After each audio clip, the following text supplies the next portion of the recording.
Assalamualaikum warahmatullahi wabarakatuh. Waalaikumsalam warahmatullahi wabarakatuh. Sebelum kita mulai belajar, alangkah baiknya doa belajar terlebih dahulu. Dimulai.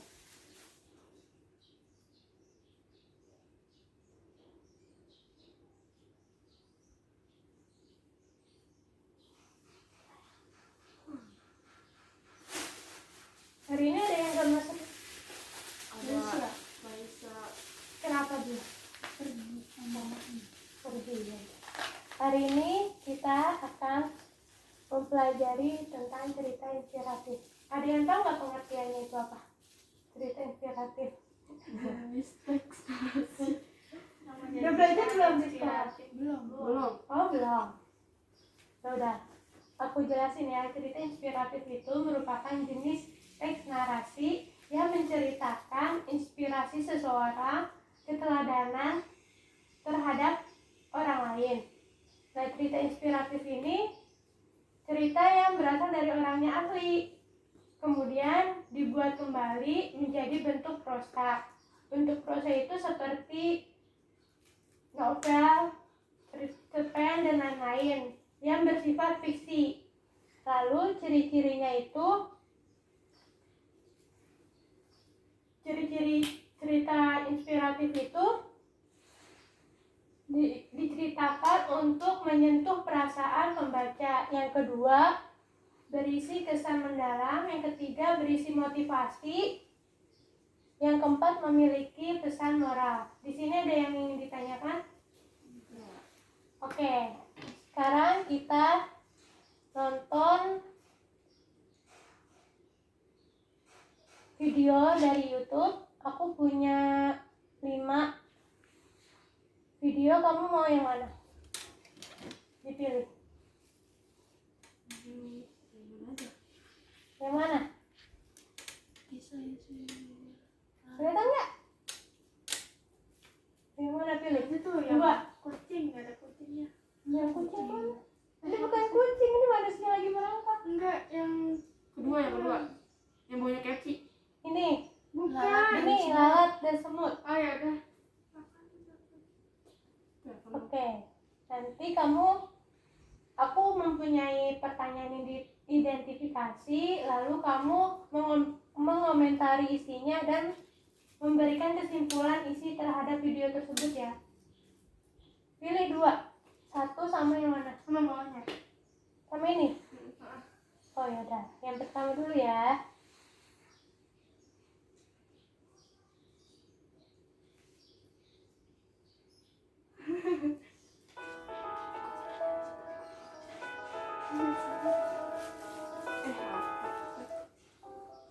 Suatu ketika di depan sebuah rumah terdapat sebuah tong sampah yang terbuka.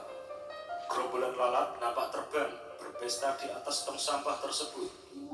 Ada seekor lalat yang melihat pintu rumah terbuka lebar. Si lalat itu langsung menuju sebuah meja makan yang penuh dengan makanan lezat. "Saya bosan dengan sampah-sampah itu," kata si lalat. "Ini saatnya menikmati makanan segar," katanya. Setelah kenyang, si lalat bergegas ingin keluar dan terbang menuju pintu kaca saat dia masuk tadi. Namun, ternyata pintu kaca itu telah tertutup rapat. Si lalat hinggap sesaat di pintu kaca itu, memandangi kawan-kawannya yang melambaikan tangannya, seolah meminta agar dia bergabung kembali dengan mereka. Si lalat pun terbang di sekitar kaca, sesekali melompat dan menerjang kaca itu. Dengan tak kenal menyerah, si lalat mencoba keluar dari pintu kaca. Lalat itu merayap mengelilingi kaca dari atas ke bawah, dari kiri ke kanan, bolak-balik. Demikian terus dan terus berulang-ulang, hingga akhirnya nampak lalat itu terkulai lemas terkapar di lantai. Tak jauh dari tempat itu nampak serombongan semut merah yang sedang mencari makan. Dan ketika menjumpai lalat yang tak berdaya itu, serentak mereka mengerumuni dan beramai-ramai, menggigit tubuh lalat itu hingga mati. Kawanan semut itu pun mengangkat bangkai lalat yang malang itu menuju sarang mereka. Dalam perjalanan, seekor semut kecil bertanya kepada rekannya yang lebih tua, Ada apa dengan lelaki ini, Pak? Mengapa dia sekarat? Semut yang lebih tua menjawab, oh, Baik, kita lanjuti video selanjutnya. Tadi yang mana video selanjutnya? Ini ya? Bawahnya. Kisah petani dan pemburu bukan sih? Iya. Iya ya. Kita tonton dulu ya.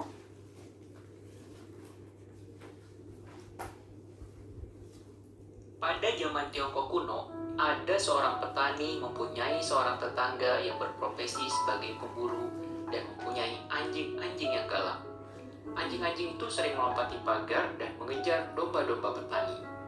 Petani itu sering meminta tetangganya untuk menjaga anjing-anjingnya, tetapi tetangganya tidak pernah mau peduli. Suatu hari, anjing-anjing itu kehilangan seorang sahabat dan mendapatkan seorang musuh. Mana yang Anda inginkan? Tapi tetangganya tidak pernah.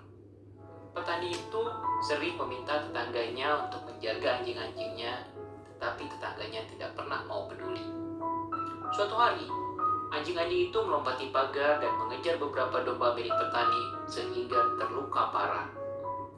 Petani itu merasa tak sabar dan memutuskan untuk pergi ke kota untuk berkonsultasi pada seorang hakim.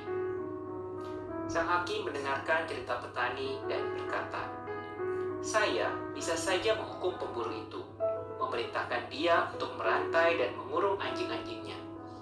Tapi Anda akan kehilangan seorang sahabat dan mendapatkan seorang musuh. Mana yang Anda inginkan, sahabat atau musuh yang menjadi tetangga Anda?" Petani itu menjawab bahwa ia lebih suka mempunyai. Kalian sudah selesai kan? Sudah. Maju ya. Kan itu ada 2 video, jadi yang maju 2 orang. Baik. Kesan apa yang kamu dapatkan setelah menonton video tersebut? Banyak hal yang bisa kita pelajari dari cerita tersebut, terutama evaluasi untuk diri kita sendiri. Pelajaran apa yang kamu dapatkan dari cerita tersebut? Semakin mampu melewati kegagalan, maka semakin banyak untuk menemukan solusi, yang pasti dengan cara yang berbeda. Apa yang kamu jadikan pedoman hidup berdasarkan pelajaran yang diambil dari cerita tersebut?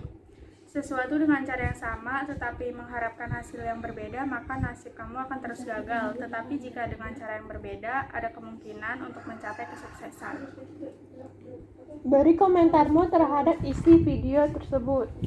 Video tersebut banyak mengandung motivasi dan banyak dampak positif yang dapat kita ambil. Yang terakhir, beri kesimpulan terhadap isi video tersebut. Jika kita terus berusaha dan tidak menyerah, kita akan mencapai kesuksesan.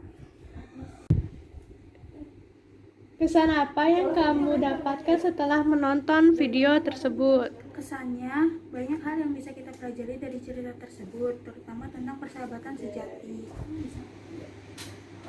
Pelajaran apa yang kamu dapatkan dari cerita tersebut?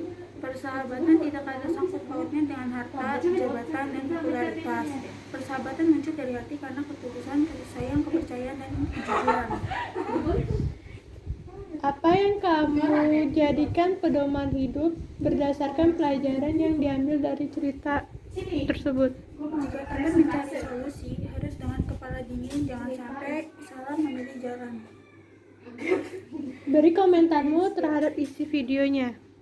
Video tersebut banyak mengandung motivasi, terutama mencari jalan keluar dan tentang persahabatan. Yang terakhir, beri kesimpulan terhadap isi videonya. Di saat kita membutuhkan kerabat, kita harus menghargai pertolongannya. Pelajaran hari ini ada yang bisa menyimpulkan nggak? Bisa tahu bagian-bagian dari cerita inspirasi. Lalu?